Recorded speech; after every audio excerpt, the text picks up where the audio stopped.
Linden Creek didn't start as a franchise. It started as an idea and grew along the way through hard lessons and an evolving vision. Today, I want to share with you the true story of the behind the scenes of how Linden Creek came to be.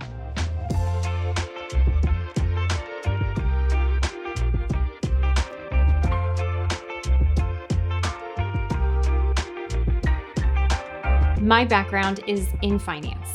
It seems a little unconventional to be in a staging and design industry with a finance background, but that's truthfully where my story started. I had the opportunity early in my career to spend about a decade managing multi-million-dollar budgets for naval aircraft and for the Marine Corps. And let me tell you, the systems and the operations that go into the Department of Defense are no joke and really built a baseline for so many of the things that I actually use today. But in that 9 to 5, as much as I loved the financial aspect of it, I found myself in this scenario where I was always looking for a creative outlet. And I would find it in a lot of different ways. In my free time, I would study every blog and magazine that I could. And when I saw a beautiful space, I would stare at the photo and I would study it and try to figure out why it actually made sense. How many items did they put on the coffee table? Were they square or were they round? How tall did they sit? How many sections did they group together to make it make sense? And I would find these patterns within it that kept replicating themselves and slowly started to teach myself design skills using that framework. Now, as that creative itch continued, I tried to find new ways to really bring it to life. I would find a beautiful picture of a coffee table in a magazine and think, I want that in my house and I don't want to spend that much. And so I would go to the local lumber store and I would buy all the lumber and I would spend a few hours in my garage building a replica of the same thing and bring it into the home. This caught fire and suddenly I was in a situation where people were asking me to build furniture for them. And so I'd spend my Saturday mornings with a cup of coffee in hand, covered in sawdust, building these beautiful new pieces of furniture that could make sense in somebody's space. In addition to that, I also found myself falling in love with real estate. I would scour all the MLS listings and these photos of these ugly, ugly houses. And when I found the ugliest one, I would fall in love. Because the moment I stepped foot in that door, I didn't see what it actually was, while everyone around me was cringing. I saw the potential of what it could be. I saw what it was going to look like in my mind when it had new paint and fresh colors and fresh flooring and a beautiful tile detail. And I would spend years bringing that vision to life. And as soon as the home was beautiful and everything I imagined it to be, the project was done. And so I would sell it until I could find the next ugly home again. What's interesting is in that journey, on the second home that I had renovated and flipped, I found myself in a scenario where we were putting it on the market and the feedback that we were getting was that the staging was really good. Except it wasn't staging, it was just my furniture that I had collected over the years and made look beautiful in the space. But it was this sudden moment for me where I always had this belief that I couldn't possibly be an interior designer because I didn't have the degree. But maybe, just maybe, I could stage houses. And so I took this wild idea and I thought maybe there's potential to it and decided to start exploring the idea. I built out some initial SOPs because that was the first thing I thought to do when I was building a business and some concepts around who I wanted this potential company to be. And then I would take Fridays off and I would go and I would knock on doors. I would get in front of as many real estate agents and builders as I could on that Friday and show them a sample portfolio. And at the time, it was of my own home of what this could really look like if they used us for staging services. I figured there's no better way to test proof of concept than to actually get in front of my potential customers and ask them, is this something that would serve you well? Well, after a few months of persistence and conversations with these people, it turns out the answer was there was a market opportunity for this after all. I found myself just a few months into the business in a scenario where I had to make this key decision of, do I quit my 9 to 5 safe, secure job that I did enjoy, that was doing beautiful things for my life, and make this massive leap of faith and start Linden Creek? Or do I let Linden Creek go and I focus where it's safe? And I remember kind of mulling over this decision, and it wasn't even a thought of, oh no, what do I do? And this is a massive decision. I remember my gut pulling me so heavily towards building and creating something of my own that I made the decision and transition, and I never looked back. Love design, but think like a business owner? If you're ready to leave your 9 to 5 and want to do something that's buildable and scalable, check out linden-creek.com/franchise and see if Linden Creek is the right fit for you. And so that really started Linden Creek. And fortunately for me in that season, it built and it grew very organically and naturally. At the time, in full transparency, I remember thinking I'm going to be that like cost-effective stager that's functional and finds ways to do this really budget-friendly, and I'm going to work well with investors, and that's where I'm going to sit. And interestingly enough, one of my very first properties that I staged happened to be $1 million listing.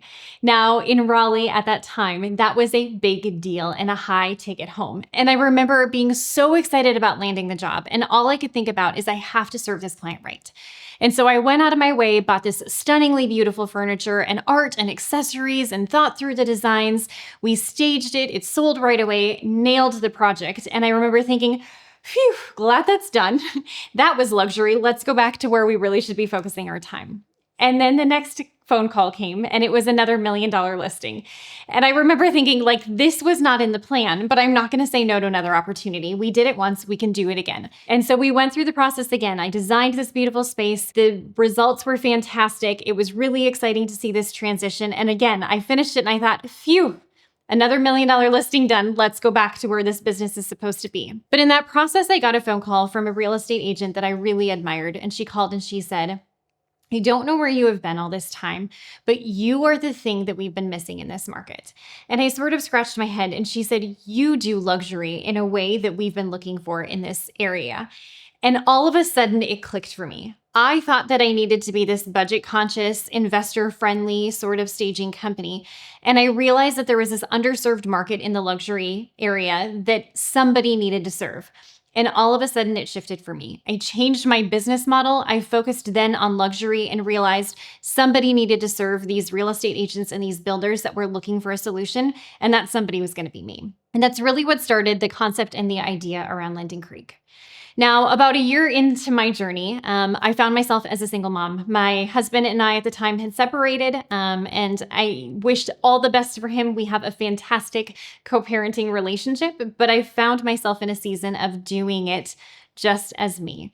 And I remember being in a scenario where I knew the most important thing for me as a mom of two little girls that were 3 and 4 at the time was to be able to be in that carpool lane and pick them up from school every single afternoon. There wasn't somebody else that I knew in the area yet because I was new to the town that I could really trust to take on that sort of responsibility. And so it became a non-negotiable. Every day when I would work, if there was something that I started to do that would get closer to that like 2:30 kind of time frame, I would quickly hire somebody. I would train them to do it, and they would take on my 2:30 to 4 or 5 p.m. slot and scenario so I could be in the carpool lane. I remember thinking during that season and at that time, this is something that's definitely going to slow down my business growth. This is something that's going to make it more challenging for me to build kind of what I was imagining as a company. And it's really neat at this point in the journey to look back and reflect on that and realize that was actually the biggest thing that propelled Linden Creek to be what it is today. Because what happened behind the scenes is every time I got busy, I would hire and train. It forced me to not be the person that was physically in my warehouse 80 hours a week because I would have been that person. It forced me to lean on my team. And if my team didn't have the skills and the resources they needed, it forced me to think through training, to think through systems, to think through operations so that they could replicate the work that I should have been doing during those times. Now, because this happened, about 5 years into the business, I found myself in this really unique scenario. I remember sitting down on my couch and I was looking at my previous week and my calendar, and I realized we had done a bunch of installs. We were handling design clients at this point in time. My clients were happy. My team was happy. Sales were happening, but I was not involved in any of it. And I remember thinking, well, that's kind of strange. And then I looked at my week ahead and sort of assessed what was going on. And I realized I could not show up next week to work. And there was not a single thing that was going to be any different. No one needed me. Everybody knew their role and their responsibility, and they were really, really good at it. And all of a sudden, I panicked. I went, I have accidentally worked myself out of a job. And that was never the goal. I never wanted to be in a scenario where I'm sitting by the pool sipping margaritas. I know that that's a beautiful thing for some people, but I love what I do. And so it became this almost identity crisis of what is my purpose in life? What do I do with this now? And as I was in this moment of panic, I was getting messages from other interior designers and home stagers on Instagram asking me questions about how we do things. Hey, I have a client, and how do you handle these pricing objections when they say you're too expensive? I find my art is getting damaged. How do we better protect our art in the warehouse and in the move in a way that it's not going to get scraped and scratched? And I realized we had really come up with a lot of systems to solve some of these problems that others in the industry were really looking for. And it got my brain thinking of, what do I do with this knowledge and this information? But there was one thing that I knew in that season, and that was that when I reflected on my own personal life, I loved every ounce of it. I loved the fact that I had control over the work-life balance that I wanted with my kids and with my job. So that there were seasons where maybe I was working a lot and busy, but it was because I made that decision, not because somebody else did. I remember thinking I loved the compensation that I was getting for what we were doing every day. I loved the industry that we were in. I loved serving our clients. And it made me realize there are probably other people out there in the world that have the same passion and desires that I do to be part of this industry, that were on the other side of the journey where they're still in their 9-to-5 corporate positions, and maybe they want to make this shift into an industry that they love. Maybe they want this kind of ownership. And I had done it once. Maybe I could teach them the lessons I learned along the way, the systems that we use so that they could get there faster. And that's really what started the decision to actually franchise Linden Creek. One of the things I loved about the idea of franchising was not just, hey, here's your playbook and systems, because yes, that's important. But I also remember what a lonely journey it sometimes is in ownership, especially when you're starting your own business. And I loved the idea of building a community within this franchise where business owners can be there to support and encourage each other every step of the way, through the good, through the wins, the celebrations, but also be there on those tough days where it feels like a very true struggle. And so franchising kind of became this potential concept that I was wildly excited about. I brought it to my team. It was one of those crazy wild ideas. I have lots of them. And I thought, we'll see if it sticks and what everybody thinks. And my director of home staging at the time came to me and she said, Alisa, if you're going to do this, I've always wanted to live in Charlotte.